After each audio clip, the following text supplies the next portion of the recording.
Good morning, dear friends. My name is Igor Yakovenko. It's 7:42 a.m. in Kyiv right now. Today is March 12th, and we continue our morning reflections on what is happening in Russia, in the world, in Ukraine, and in our own souls. Well, let me just check for a second. Yes, it looks like the broadcast is running.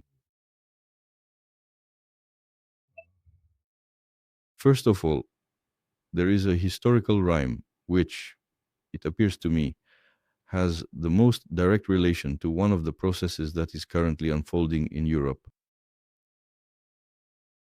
Exactly 80 years ago today, Izatitido, on the 12th of March 1946, several Nazi war criminals were executed in the city of Budapest. The men executed were Ferenc Stalasi, Gabor Vajna, and Karoli Beregfi. This is Joseph Goebbels. He stood at the very peak of the Third Reich's inner circle, serving as one of the most loyal and closest allies of Adolf Hitler. But this is only the top, after all. Denazification in Hungary following the conclusion of the Second World War did not unfold in quite the same manner as it had in the country that served as Hungary's most significant and primary strategic ally within the Third Reich throughout the height of the conflict. It took place under the conditions of Soviet occupation and the formation of the communist regime. This is the unique specificity of the situation. And here, unlike in Germany, I really want to emphasize this point once again. In Germany, the process of denazification, at least in the western part, was very consistent, but here it was deeply and complexly intertwined with the establishment of the communist regime, and this had a profoundly serious and lasting impact because, yes, the people's courts, which special courts were officially established in Hungary to bring war criminals to justice, particularly members of the Arrow Cross Party. They certainly remained operational, but a large number of war criminals were not prosecuted. Here, in a notable departure from the process seen in Germany, a comprehensive program of denazification was not carried out in Hungary, and the judicial trials of Nazi officials very quickly transformed and turned into reprisals against the intelligentsia, against political opponents of the communists, even if they had no connection to the fascists. The most prominent and influential figures of the Horthy regime faced no legal punishment. Some chose to flee the country altogether. In general, to put it briefly overall, it can certainly be argued that despite the official implementation of denazification measures, the process was much less systematic compared to the Western zones of occupation in Germany. Conclusion. The roots of Nazism, that is, the top was cut off, but the roots of Nazism, and so in the 21st century, this took place in the nation of Hungary. There was a remarkably rapid rise in state sponsored anti Semitism. And this includes such prominent representatives of anti Semitism as the far right Jobbik Party, officially the Movement for a Better Hungary, which received a significant share of the vote. 20% of the votes and 16% of the seats in parliament. To be more precise, this is a distinctly anti Semitic organization that operates as a neo Nazi party. For instance, back in 2012, the party's chairman, Marton Gyöngyösi, during a session of parliament, publicly proposed that the government should compile a comprehensive and detailed list of individuals who were deemed dangerous to the security of Hungary. Jews, there you have it. Or, for example, there was an idea to conduct a census of the Jewish population for national security purposes.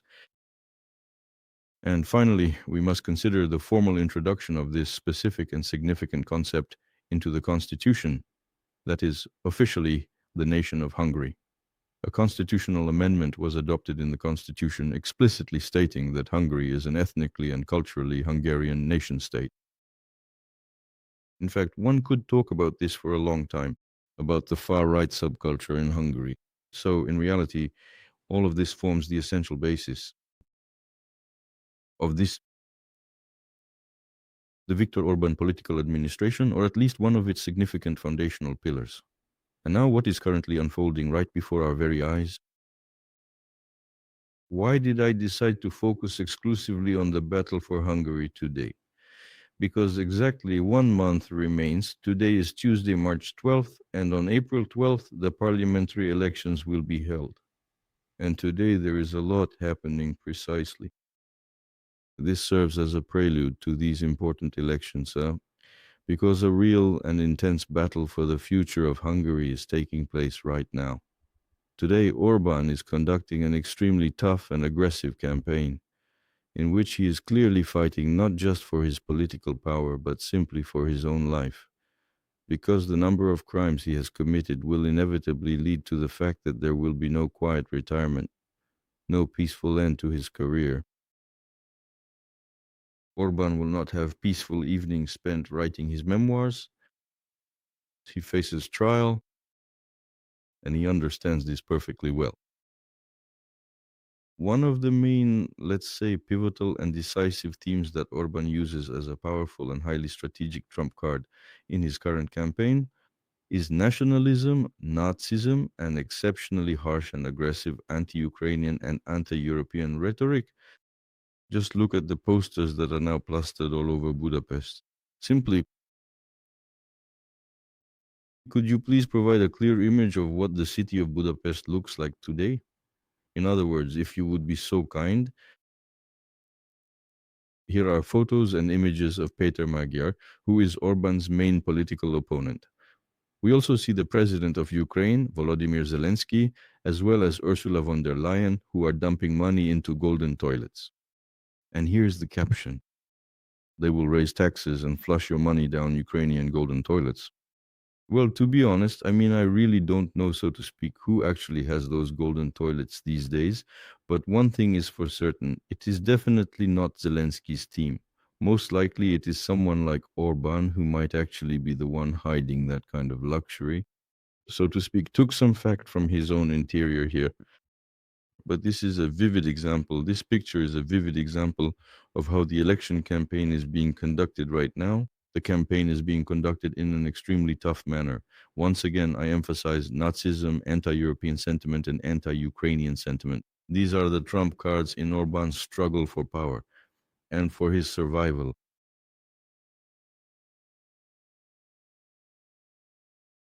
I would say a formidable and resilient ally in this battle. For Orban, that's Russia. At this exact point in time, the Russian government has launched a coordinated and very aggressive strategic information campaign that is designed to provide support for the administration of Viktor Orban. First and foremost, it's primarily about the Fidesz party because these are national parliamentary elections. Nevertheless, it's very clear that this is a direct personal confrontation between Orban and Magyar. So the extensive campaign launched by Russia is based on significantly strengthening the public image of Orban's party. Putin himself is behind this, as is Kirienko personally, and they are trying to. This is a campaign conducted through social networks and mass media. This is a political campaign whose primary goal is to present Orban as the only strong leader in the current landscape. He is someone who is capable of engaging in high-level dialogue and speaking with other world leaders as a true equal.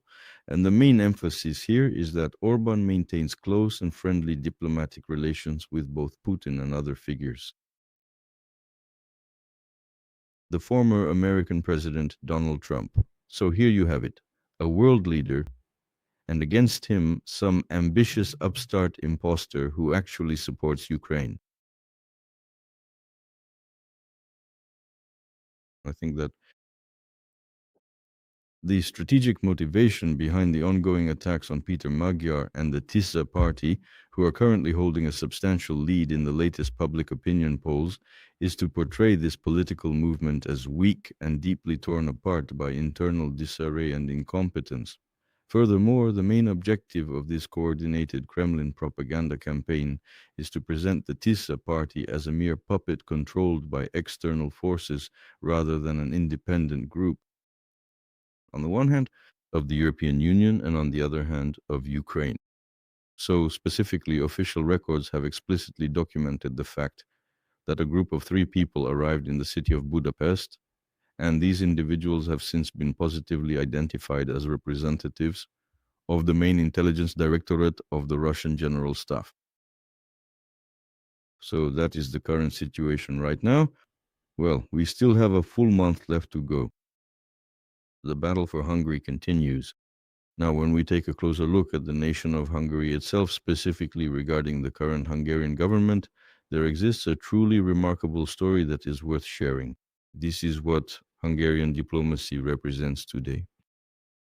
I also want to pause for a moment on this truly remarkable fact. It is very much like a group of tourists who came to the city of Kiev specifically to inspect the massive Druzhba oil pipeline. Once again, to Kiev. The Druzhba oil pipeline, well, I don't know. I've been to Kiev on quite a lot of occasions, and I haven't noticed any particular signs of the Druzhba oil pipeline there. So it's hard for me to imagine how you could inspect the Druzhba oil pipeline in Kiev. Be that as it may, this is a Hungarian delegation that arrived with a status that remains somewhat ambiguous and unclear.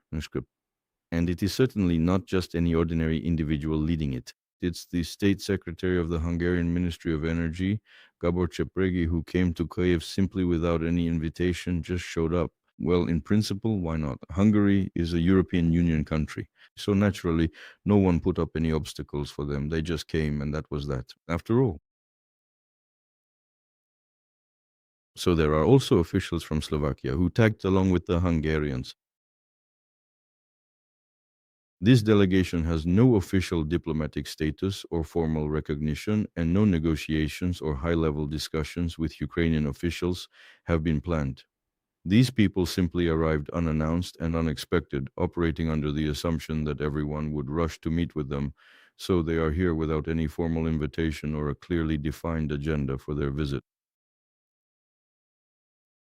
To put it more clearly, in actual reality, at the moment when Gabor Csepi, who is currently leading this tourist delegation, was in the process of crossing the international border between Hungary and Ukraine, he explicitly stated that his primary and most urgent task was to seek the swift resumption of the vital supplies of Russian oil directly back to the nation of Hungary.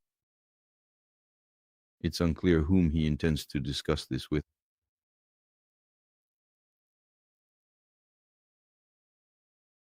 As a matter of fact, there was absolutely no formal or official agreement with anyone at all regarding a meeting.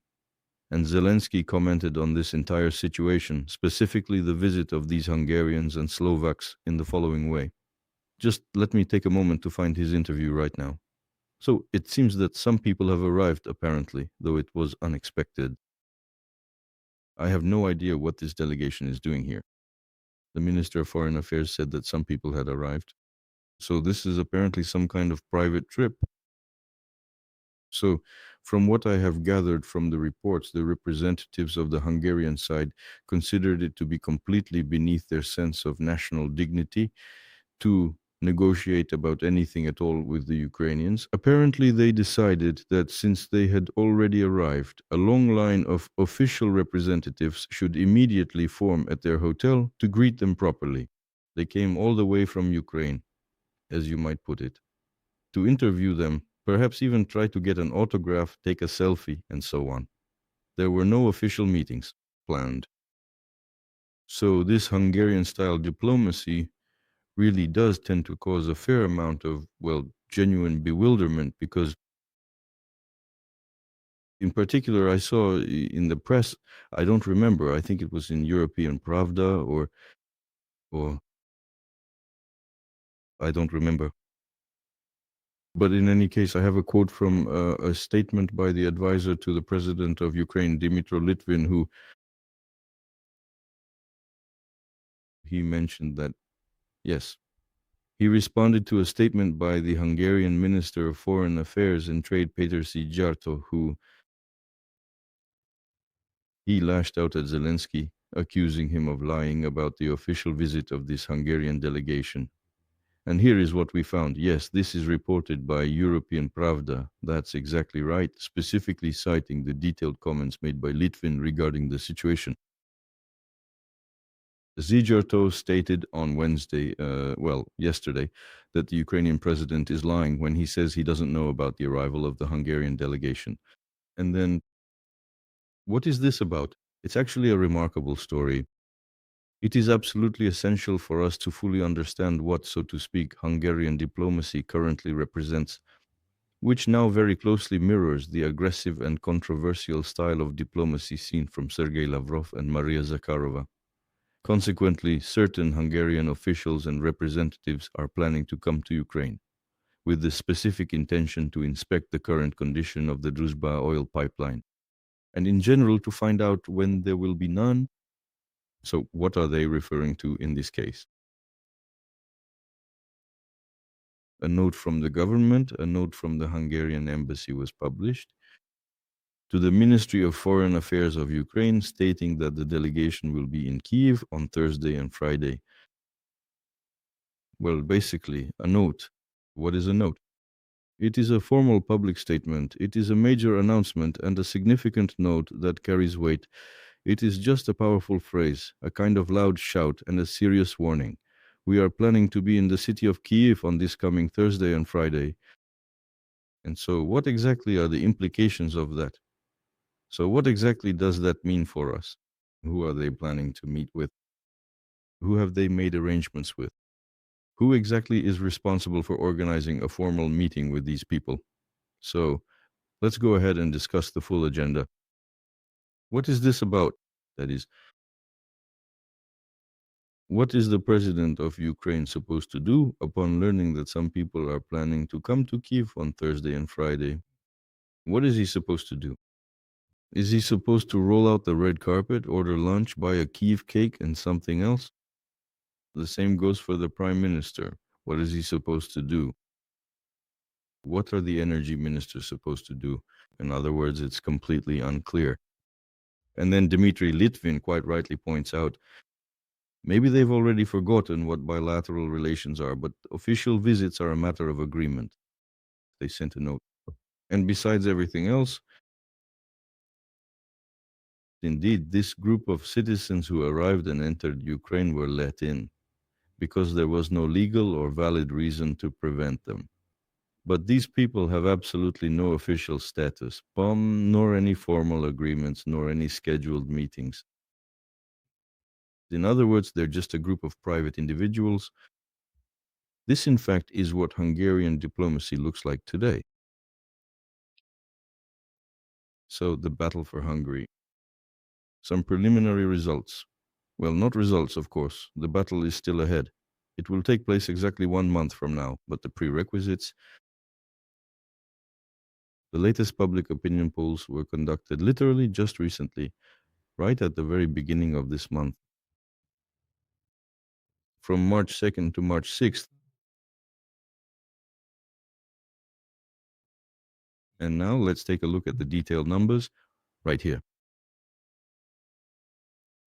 The audience ratings have shown a modest improvement. Prime Minister Viktor Orban's ruling Fidesz party has 39% of the vote, while the main opposition challenger TISA maintains its lead with a final result of 53%. So the gap is now sitting at 14 points, which is quite a significant difference. However, it has actually decreased compared to the figures we saw in January. Back in January, the gap was as high as 18%. Does this narrowing margin mean that the final election results are now becoming increasingly uncertain and harder to predict? Well, not yet. For now, a 14% gap is still a lot. So the current trend does not appear very favorable, but it is highly probable that Orban's party won't be able to close the gap. Well, at least there are no prerequisites for that. But at the very least, the movement is heading in a decidedly unfavorable and concerning direction. However, the reality of the situation is there is another, not exactly a problem, but a particular set of circumstances that simply doesn't allow for progress. To consider these numbers in isolation. The thing is, there is also the right-wing Miha Zang party to consider, which is currently claiming approximately 6 seats, and this means that even if the political gap between the main contenders is not very large, Viktor Orban may still be able to successfully retain his position as prime minister.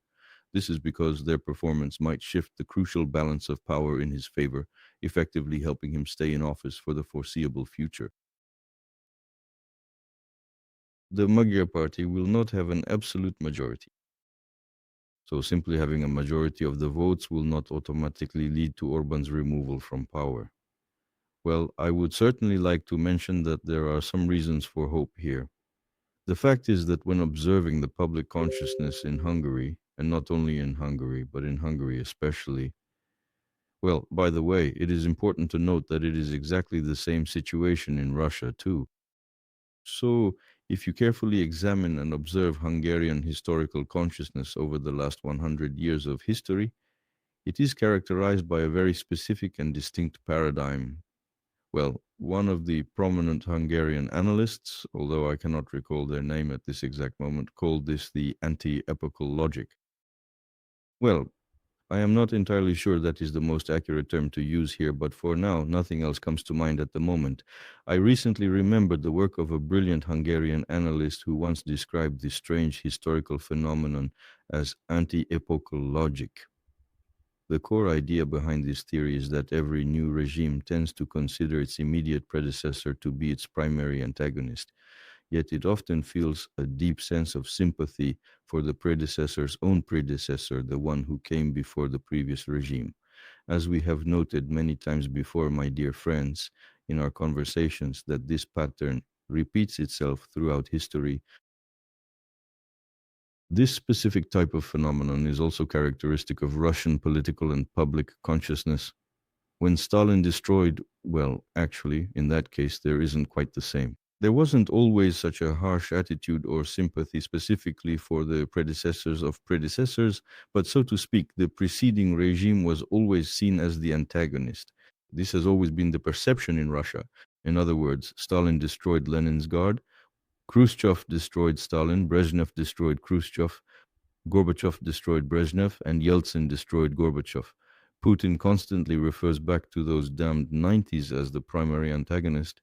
So, in this respect, the collective public consciousness of the Hungarian people, or rather the broader sense of their shared historical consciousness, is not unique at all.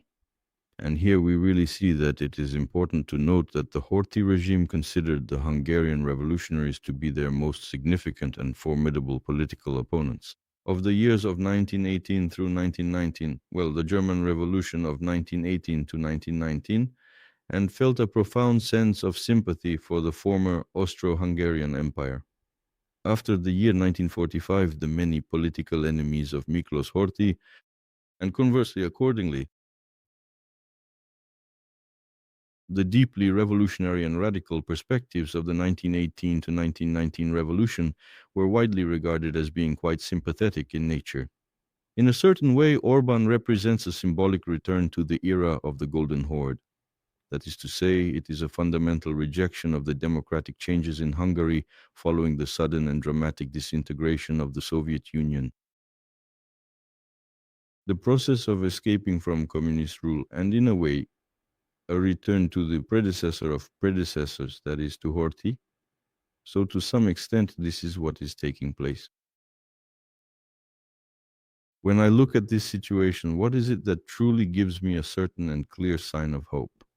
The sign of hope is that if this particular scenario is indeed the case, then it ultimately turns out that the Magyar identity will be a profound form of negation. Beginning with a firm rejection of the policies established by Viktor Orban and moving back toward foundational democratic ideas and the core principles of a free society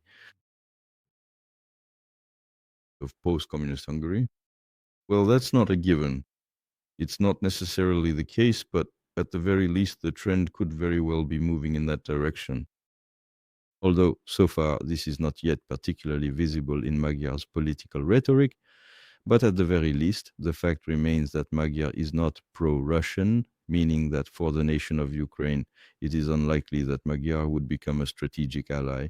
So there is very little reason to expect that outcome, but the fact that Magyar will not be a subservient pro-Russian puppet, and that Magyar will instead be firmly pro-European, is a clear fact.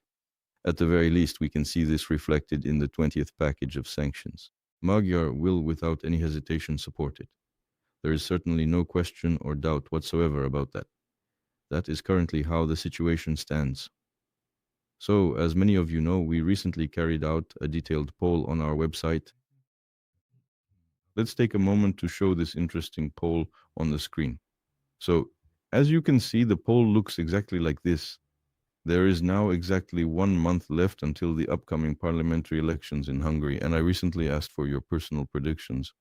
What do you think will be the final outcome of these important elections? Will Orban keep his position after them as prime minister? Just about an hour ago, I finally summed up all the results, and here they are.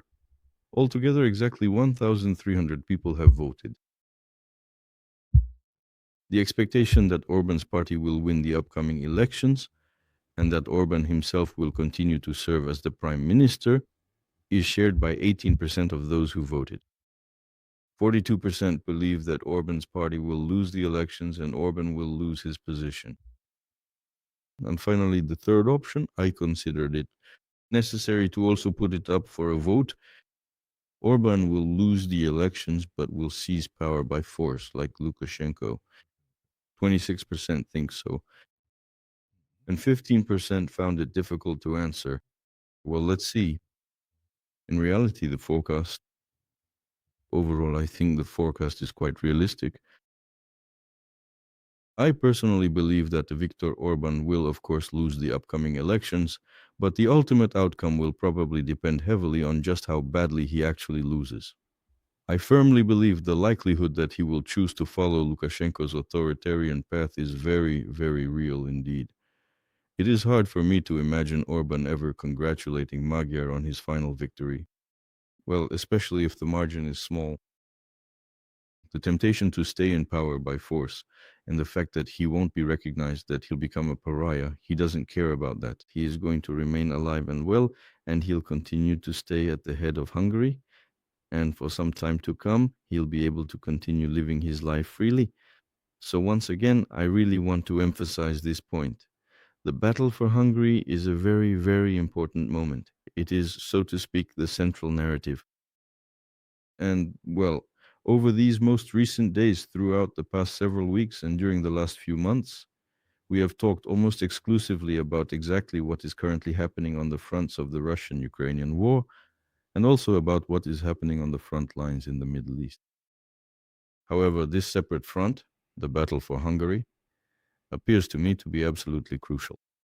Well, for obvious reasons, this is quite fundamentally a battle for safeguarding the territorial integrity of Europe, and in a very significant sense, a battle for Ukraine as well.